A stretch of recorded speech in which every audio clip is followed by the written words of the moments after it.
Raffi Ahmad dan Nagita Slavina luncurkan game Transverse.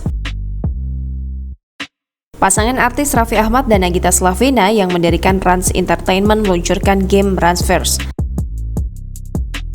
Game ini menggunakan konsep metaverse alias alam semesta fiktif.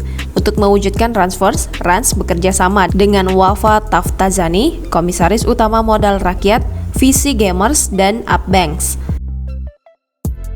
Menariknya, wilayah di Transverse berbentuk pulau berhuruf R, bernuansa alam Indonesia dan berjumlah 24.000 pulau. Layaknya dunia sungguhan, Transverse menawarkan kehidupan virtual. Raffi Ahmad dan Nagita Slavina membawa kehidupan nyata yang berkaitan dengan mereka ke Transverse. Misalnya, Andara yang merupakan wilayah rumah Raffi Ahmad dan Nagita Slavina di dunia nyata. Pemain Transverse juga dapat membeli sebidang tanah, membangun rumah, atau mendesain bangunan mereka sendiri. Raffi Ahmad berujar, Rans Entertainment terus membuka pintu kerjasama dengan berbagai pihak.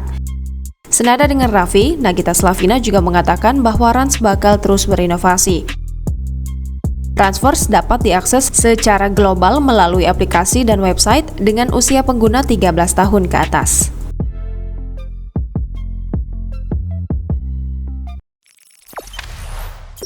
Jangan lupa subscribe, share, komen, dan like ya!